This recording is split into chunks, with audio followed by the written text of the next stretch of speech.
Hello, and welcome back to my channel, or if you are new here, welcome to my channel. Now, since August 9th of 2022 was the 60th yahrzeit death anniversary of my second favorite writer, Hermann Hesse, I've been devoting this month of August on my main blog and my YouTube channel here to celebrating his life and his works and just basically all the wonderful, wonderful things I've loved about him for 28 years now. And my last video was about Demian, the novel, my all-time favoriteest novel by him, and the first novel I ever read by him when I was 14 and 15 years old back in the mid-1990s. And today I'm going to be talking about the plot summary of it. The blog post which this video is based on was almost 1,300 words, which is, quite a bit longer than I usually write these days, but I'm just, so passionate about this book. I just absolutely love it so much. I really, really a lot more than usual to say, and even with that great length, I actually left out a number of little important details and like episodes and such. Obviously, you don't want to give everything away in a book review, even if you're like totally passionate about it. So let's just get down with it.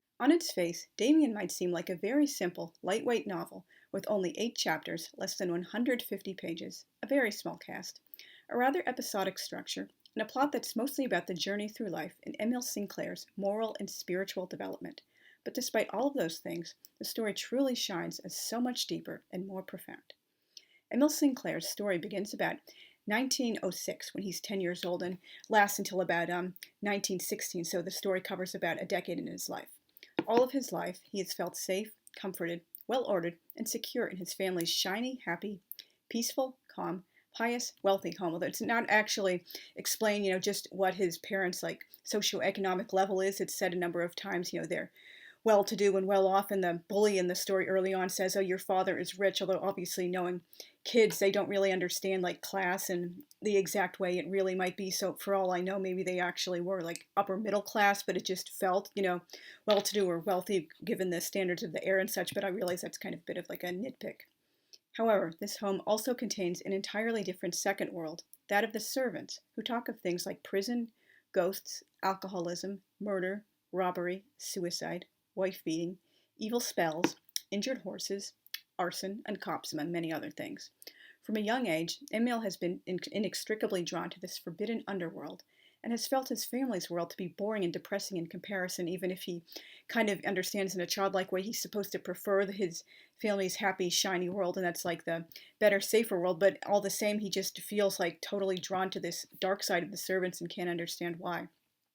Sinclair's life begins changing forever when Franz Kromer, a 13-year-old public school student and son of an alcoholic tailor, joins him and 2 of his friends as they're exploring the town. To try to impress the others when they're swapping stories about heroics and pranks, Sinclair makes up a windy about robbing gourmet apples from an orchard. Kromer makes him swear by God that it really happened, and when Sinclair reaches home, the nightmare begins. It so turns out that this orchard really was robbed, and the owner has offered a reward of 2 marks to anyone who can name the thief. Since Kromer doesn't come from money like Sinclair, he's eager to claim this reward. Sinclair only has 65 cents, which means he's entirely in Kromer's servitude until he can produce the full sum of 2 marks, always summoned by a sickening whistle, which he feels even as an adult would like absolutely terrify him down to the very core of his soul if he heard it all those years later. During this period, Sinclair does a lot of stealing, lying, and performing humiliating tasks demanded by Kromer, like hopping on one leg for 10 minutes and sticking notes on people's jackets. His health suffers horribly, and his parents know something very wrong is going on, but he can't tell them the truth. And I feel Hesse does a really good job at exploring kind of like the psychological profile of a bully here and exploring why certain children become bullies and what it's like to be bullied. That kind of flew over my head when I was reading the book in my teens and 20s, but obviously Kromer doesn't come from money, and he's like, maybe he's not really a bad guy necessarily, but being from a poor / working class like background has kind of made him a little bit tough and gruff and stuff like that. And so like, oh, I really want those 2 marks, that could really mean a lot to me, and so I'm going to bully this boy to do it, even if I might not necessarily have started out that way. But anyway, that's just a really fascinating part of this book that really like shone to me the last time I reread it. While these torments are going on, a new boy comes to school, a few years older than Sinclair, who recently lost his father. Like Sinclair, his family is also well-to-do. Max Demian seems so much older than his years, since he carries himself with such maturity. None of the other boys like him, since he keeps to himself, refuses to fight, and acts more like a man than a schoolboy. The only thing they like about him is the firm and confident tone he took with the teacher. He and his mother also never attend church, and rumors about his true religion swirl, like, is he Jewish, is he Muslim, is he, atheist, is he a so-called heathen? And when one boy calls Demian a coward for refusing to fight, he just puts his hand on the other fellow's neck, and it totally, absolutely terrifies this guy, and there are rumors swirling like he couldn't use his arm for a long time after that, and no one ever bugged him about fighting again after that. One day when they're walking home together, Demian tells Sinclair a fascinating alternative interpretation of the Cain and Abel story. Cain wasn't the villain. He was the forward-thinking hero who was already marked and feared because he was so different from other people, and that absolutely makes Sinclair feel like, what are you doing questioning the Bible? And at the same time, he's like, oh, maybe there's some truth to this story. And he kind of opens his mind to looking at the world in a different way, which obviously the seed has already been started by observing the serpent's second world, which so fascinates him from an early age. The situation with Cromer intensifies, and Sinclair begins having horrific recurring nightmares, the worst of which involves him murdering his father. Cromer also demands he bring his older sister, which Sinclair refuses to. Obviously he doesn't know what sex is yet at that age, but he realizes, oh, I know boys and girls start doing certain things together in secret when they're about this age, and that's what this horrible bully wants to do with my sister. I don't know exactly what, but I know it's really not good, and I'm absolutely not going to fulfill this request. But then, after a personal conversation about the matter with Demian, Cromer mysteriously vanishes, and when he encounters Sinclair a few times afterwards, he flees in terror. Sinclair never finds out just how Demian did this. A few years later, Demian shows up in Sinclair's confirmation class, since he wasn't confirmed at the usual age. In a world without separation of church and state, his mother presumably felt being unconfirmed might cause problems for his future. In this class, Demian's seat changes several times until he ends up next to Sinclair, which is, more than a little bit unusual. D does not come next to S anywhere close in the alphabet. He also introduces Sinclair to psychic games, like compelling the pastor to not call on them when they're unprepared to recite the catechism, or make other boys do a certain gesture. Even more profoundly, thanks to the earlier midrash about the mark of Cain, Demian has caused Sinclair to begin interpreting biblical stories in a more creative, less literal fashion. In confirmation class, Demian shares a new midrash about the unrepentant thief at the crucifixion having the courage of his convictions, while the story of the wee-beat repentant thief is nothing but a sanctimonious fairy tale, treacly and dishonest, insipid and sentimental, and obviously didactic.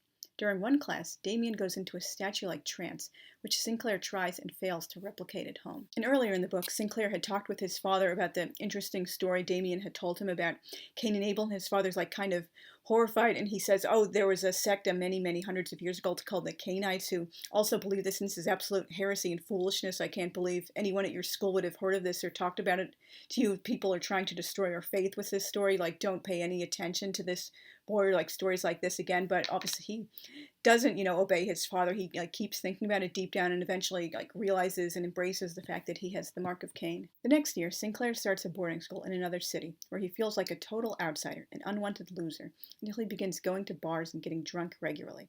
His grades plummet as a result, and he's threatened with expulsion if he doesn't get his act together within 6 months, and his parents are quite displeased. But then he encounters a beautiful, intelligent-looking woman whom he names Beatrice, an homage to Dante, and everything immediately turns around. His grades improve, and he regains the respect of his teachers and parents, though his old friends reject him with mockery, and he says himself he had never actually read Dante yet at that age, but he knew about Beatrice from a painting done by Dante's kind of namesake. The painter Dante Gabriel Rossetti.